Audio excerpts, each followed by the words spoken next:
So look, you've got a real insight there as to the in-depth leasing market, the layers and the complexity and the expertise with which our teams approach it.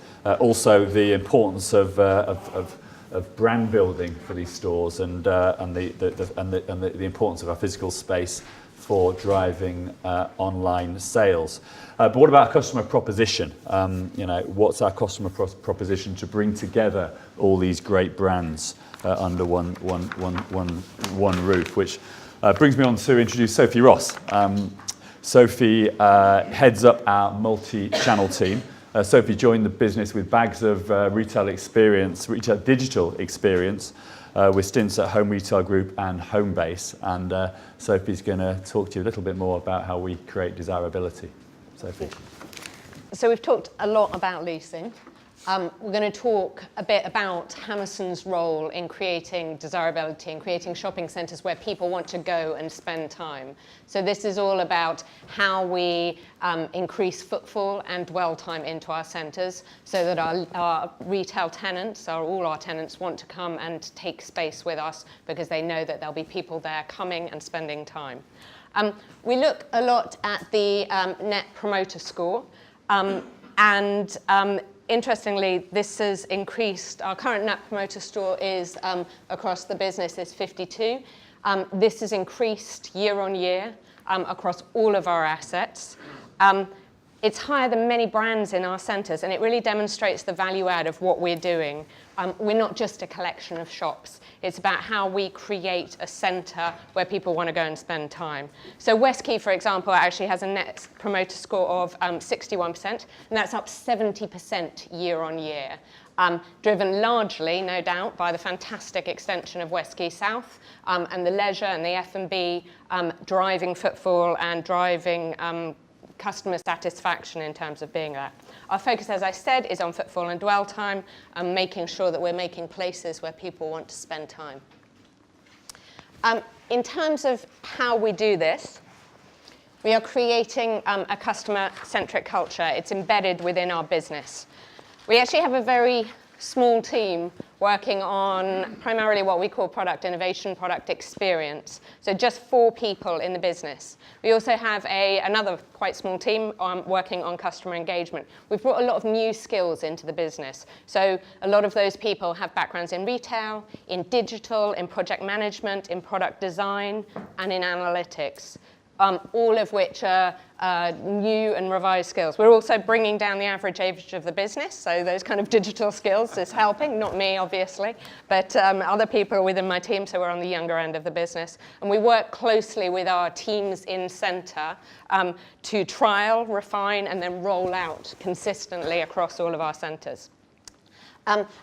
We base what we do on insight. We're not just doing this because we think these things are a good idea. Alex's presentation showed very well that we really are understanding what people want, what people need. We get a lot of customer data from our apps now. We have more than 400,000 people who've downloaded our apps across all of our centres. In Westquay, that's about 40,000 people. They're using those apps on a regular basis. So we can understand how people are coming to our centres, how often they're coming, how long they're spending there, where they're going when they're in centres. That's very valuable to us. We also do regular kind of detailed reports. We understand catchments, demographics, and so on. And we combine those surveys with things like MasterCard spend data. So really valuable. We also look externally. So quite a lot of the time my team spends is looking around the world at what's going on. Over the last couple of years, we've done visits to across the States, to Canada, to Asia, to Singapore, to Tokyo, to Seoul, and to Copenhagen and Sweden, as well as looking in the UK and Ireland and France at our centres and all our competitors' centres. So we're really kind of keeping a very open mind. And then we work with retail and tech partners, so we understand what trends they're seeing. We work with our retailers. We develop those strong relationships that have been talked about. And we're also just starting to work with an accelerator in the property technology space, so that's really exciting.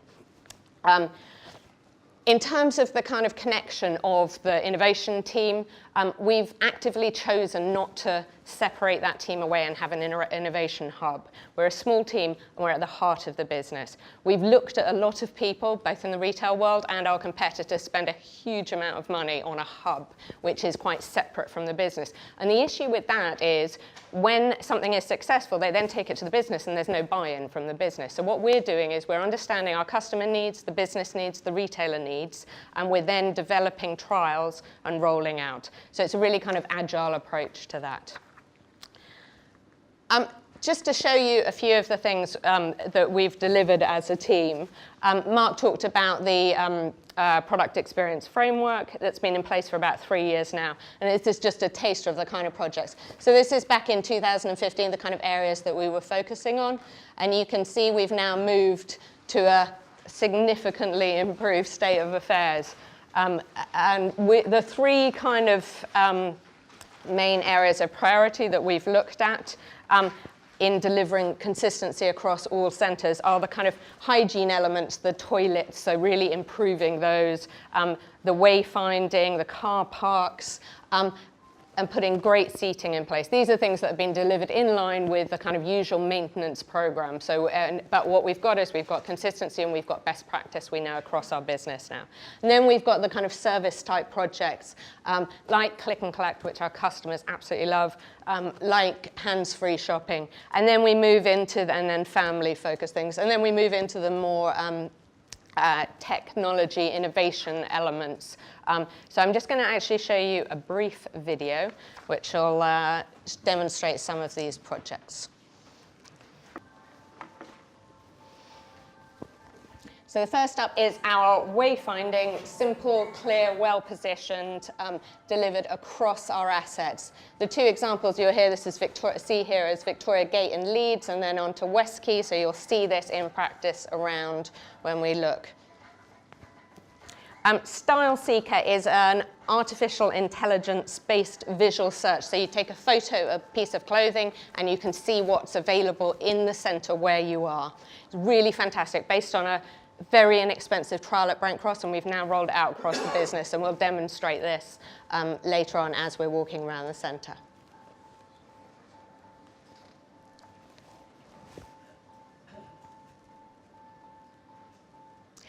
We were the first PropCo to trial a chatbot. What we know is that about 80% of smartphone use is in messaging apps, so we wanted to get to our customers where they were. We've done a really simple trial in Oracle. We're about to extend that to Bullring, get more customers using it, and also to re-platform it. Play9 is a lovely interactive screen. It's a very kind of small scale and relatively inexpensive, but we get unbelievable social media coverage from this. We have about 20,000 to 30,000 plays a month across our, all our assets, and our customers absolutely love it. Very simple, very engaging. We've just finished a Scooby-Doo augmented reality game across all our UK centres.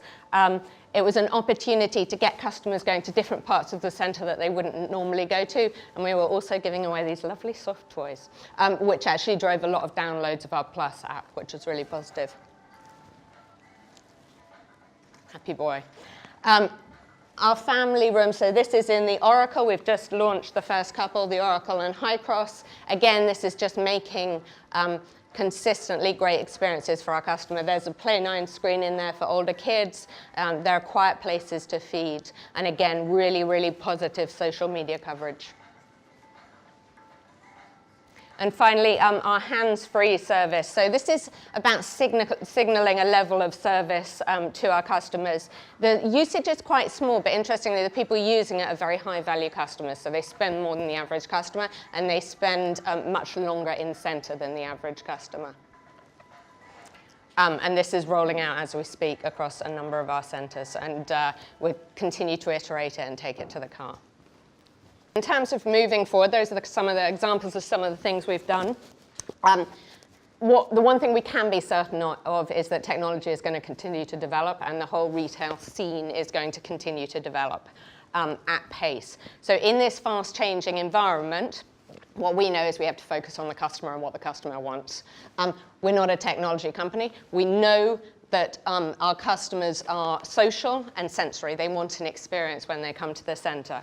We also know that they want certainty, and this is one of the reasons why Click and Collect is so brilliant and so popular with customers, because they know that the product that they want is going to be there when they want to go and get it.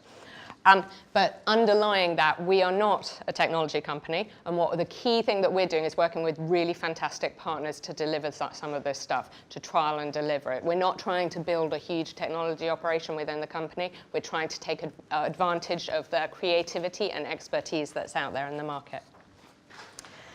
We've talked a lot about the importance of experience.